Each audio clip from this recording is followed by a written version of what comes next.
नमस्कार दोस्तों, हमारे YouTube चैनल जनवाणी पर आपका स्वागत है। आज फिर संजय भाई के साथ एक नए मुद्दे के ऊपर आपसे चर्चा करेंगे। जी संजय भाई। संदीप जी, अभी राज्यसभा के जो इलेक्शन हुए थे जी, उसके ऊपर अभी दोबारा से एक मामला छिड़ा है कि विपक्ष पार्टी है वो बार बार ये सरकार के ऊपर ये आरोप लगा रही है कि आपने गलत पावर यूज़ की है, आपने गलत एजेंसियाँ यूज़ की या जिसकी वजह से आपने वोट हासिल किए। तो इस चीज़ पे आम जनता पे क्या इफेक्ट हुआ? हाँ, बड़ी अच्छी बात है कि देखिए संजय भाई, जो 37 सीटों का राज्यसभा इलेक्शन देश में हुआ, जिसमें से 26 निर्विरोध चुने गए थे, 11 सीटों के लिए इलेक्शन हुआ। उसमें हरियाणा, बिहार और उड़ीसा 3 स्टेटों में इलेक्शन हुआ। तो तीनों जगह जो विपक्ष के उम्मीदवार थे उनकी क्रॉस वोटिंग हुई है, ये एक सच्चाई है। और उस क्रॉस वोटिंग की वजह से उड़ीसा में एक निर्दलीय जीत गया है। बिहार के अंदर जो 5वीं सीट थी वो भी एनडीए जीत गया है, जो कि लालू की पार्टी को आनी चाहिए थी। तो इसके बाद विपक्ष ने अपने आरोपों को दोहराया है कि भाई कहीं ना कहीं जो उनके क्रॉस वोटिंग हुई है उसमें सरकार ने प्रेशराइज किया है उनके विधायकों को गलत वोट करने के लिए। और विपक्ष का वो आरोप एक बार से फिर हवा में तैर रहे हैं कि भाई कहीं ना कहीं ईडी, सीबीआई या सरकार की पावर का, पैसे का जो है मिसयूज किया जा रहा है। तो ये आरोप आप देखोगे संजय भाई, ये भारतीय राजनीति के अंदर ये आरोप कोई नया नहीं है। जब इंदिरा गांधी जी की सरकार होती थी तब जो विपक्ष था वो यही आरोप लगाता था। और 2014 में जब से मोदी जी की सरकार बनी है तब से ये आरोप जो है बार बार सरकारों के ऊपर लगता रहा है। नहीं लग जाए जी, पर आम जनता क्या सोचती है जी? हाँ, मैं उसी पे आ रहा हूँ। भाई देखो, विपक्ष का काम है, विपक्ष कहता है जी भाई सरकार राजनीति कर रही है। देखिए, जिन दलों ने अपना रजिस्ट्रेशन ही राजनीतिक पार्टी के रूप में कराया है, अब हम उनसे ये उम्मीद करें कि वो गंगा किनारे बैठ के हरि नाम लेंगे तो ये बेईमानी होगी। वो राजनीति करने के लिए ही जनता के बीच में है। और राजनीति में जो नैतिकता का स्तर है वो भारत में कहीं बचा नहीं है, चाहे वो कोई भी पार्टी हो, चाहे बीजेपी हो, कांग्रेस हो, लोकदल हो, बसपा हो, जजपा हो, कोई पार्टी हो। अब बात आती है कि आम जनता इसको कैसे ले। आम जनता देखिए बड़ी समझदार है भारत की, और वो सारी चीज़ों को देखती है। और उसके पास 5 साल में एक मौका आता है, उस वक्त वो अपने मतदान के माध्यम से जो पार्टी उसको सही लगती है उसको राजा बना देती है, और जो पार्टी उसको गलत लगती है उसको वो बिठा देती है। देखो जी, जिसने वोट देना था उसने वोट दिया। हाँ, और जिसने नहीं देना था उसने नहीं दिया। हाँ, तो ये गुमराह क्यों कर रहे हैं कि उसने वोट खरीद लिए? तो बेचे भी तो थे आपने। नहीं, हाँ, आप अपने कैंडिडेट को समझाओ कि आप क्यों बिके हो। नहीं, आप उस पर प्रेशराइज कर सकते हो। आप जनता को बुला रहे हो कि जी उसने वोट चोरी कर लिए, उसने वो उसके दबाव में आ गया, उसके एजेंसी में पीछे लग गई। ये तो नहीं, हाँ, इसी वजह से जो है आपने जो बात कही, ये आम आदमी की थिंकिंग का तरीका है। हाँ। भाई आम आदमी ये सोचता है भाई चल सामने वाला खरीदने आ गया। आपका आदमी नहीं बिकाऊ होता तो आप कैसे खरीद लेता। दूसरी बात, इन्हीं सब बेतुके तर्कों की वजह से जी राजनीति होगी, ईडी सीबीआई होगी, इन्हीं तर्कों की वजह से विपक्ष का दायरा सिमटता जा रहा है कि वो अपनी कमियां नहीं देख रहे हैं। वो ये नहीं देख रहे कि आपके कैंडिडेट बिक क्यों रहे हैं।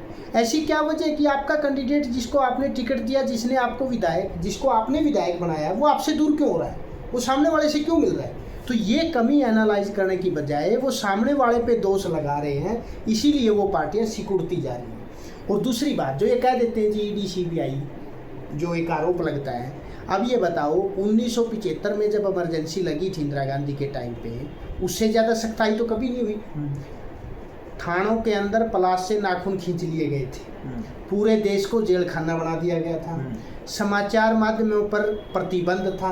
पहले वो यूथ कांग्रेस समाचारों को टिक करती थी, उसके बाद अखबारों के अंदर समाचार छपते थे। ये उस वक्त की सच्चाई है। पर उस टाइम भी चाहे वो जेपी नारायण थे, जयप्रकाश नारायण थे बिहार के लीडर, या ताऊ देवीलाल थे, या जो भी लीडर उस टाइम पे अपोजिशन में थे, चाहे वो अटल बिहारी थे, चाहे लाल कृष्ण आडवाणी थे, चाहे जॉर्ज फर्नांडिस थे, अगर ये तर्क वो देते तो फिर सत्ता बदली नहीं जाती और आम जनता भी सत्ता नहीं बदल पाती। तो इस तरह के तर्कों का कोई वजूद नहीं है मेरे हिसाब से। जनता देखती है भाई सामने वाला खरीद रहा है तो बिक तो आप रहे हो, तो जनता बिकने वाले को दोषी मानेगी। आप बिकने वाले को दोषी मानोगे या खरीदने वाले को? बिकने वाले ज़्यादा दोषी है। और दूसरी बात, एक चीज़ इसमें और आता है, एक पॉइंट है कि जो आपका विधायक है वो जनता का प्रतिनिधि होता है। संविधान के हिसाब से देखा जाए तो जनप्रतिनिधि होता है वो, पार्टी विधायक नहीं होता। संविधान में पार्टियों का जिक्र नहीं है, वहाँ जनप्रतिनिधि का जिक्र है। एक ये भी मैं बड़ी हास्यास्पद स्थिति मानता हूँ कि एक ये भी मान लिया जाता है भाई इस पार्टी का विधायक है तो पार्टी हाईकमान जो कहेगी उसी के हिसाब से वोट दो। क्या उसको अपना वोट देने का अधिकार नहीं है? भाई सामने उसके कोई कैंडिडेट खड़ा है तो वो अपनी अंतरात्मा की आवाज़ पे वोट नहीं कर सकता है?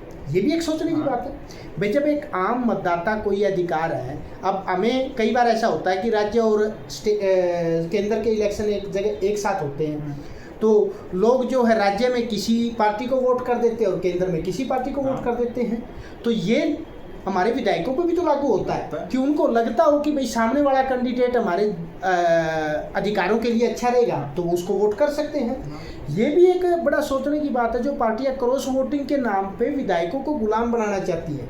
इसके ऊपर भी बड़ा सोचने की बात है, जनता को भी सोचना पड़ेगा कि भाई चलो उसने अपनी पार्टी से टिकट ली, हो सकता है वो क्षेत्र की जनता के हित के लिए किसी सामने वाले को वोट कर रहा हो। तो इस तरह के तर्कों में कोई दम नहीं है और इसीलिए जो विपक्ष है वो सिकुड़ता जा रहा है। और रही बात पावर के मिसयूज की, तो आज तक जब से हिंदुस्तान आज़ाद हुआ है और सरकारें बननी हुई शुरू हुई है, चाहे वो 1947 से लेके नेहरू जी की अंतरिम सरकार से लेके और वर्तमान की 2019 की मोदी सरकार तक, सभी सरकारों ने पावरों का यूज किया है और इसी के लिए तो जनता वोट देती है कि पावर यूज करोगे। तो इस तरह की बातों में कोई दम नहीं है।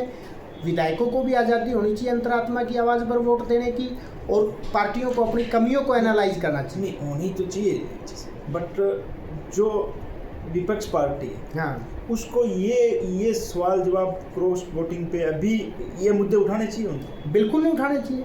इस तरह के मुद्दे उठा के वो अब देखो अपना टाइम खराब कर रही है, अपना टाइम खराब कर रही है। हाँ। और जो अब वो तो जब जनता को जो उम्मीद है वो भी काम नहीं हो रहा। हाँ, जो मीडिया में विपक्ष की आवाज़ आनी चाहिए वो जनता के मुद्दों की आवाज़ आनी चाहिए कि आपने शिक्षा पे क्या किया, रोजगार पे क्या किया, बच्चों की पढ़ाई पे क्या किया, गलियों पे क्या किया, नाले पे क्या किया, खड़ंजे पे क्या किया, कि कृषि सिंचाई के लिए क्या किया। इस तरह की आवाज़ें जनता विपक्ष से जनता सुनना चाहती है। पर विपक्ष अपना ही रोना रो रहा है कि मेरा एमएलए बिक गया, मेरा सांसद बिक गया, मेरे घर ईडी आ गई, मेरे घर सीबीआई आ गई। भाई आम जनता ही बैठी है, बिजनेसमैन भी बैठे हैं। अब देखो लोग देखते हैं कि ये फला एमएलए है, ये पहले हमारे साथ साइकिल पे चलता था और एमएलए बनते इसके घर 4 फॉर्च्यूनर खड़ी हैं, फिर उस पर ईडी का छापा लगेगा और वो चिल्लाएगा कि मेरे ऊपर सरकार दवेश कार्रवाई कर रही है। लोगों को नहीं दिखता कि 5 साल पहले इसकी स्थिति क्या थी। तो लोग इस तरह के बहकावे में नहीं आते हैं, लोग अपनी दोनों खुली आंखों से सब कुछ देखते हैं।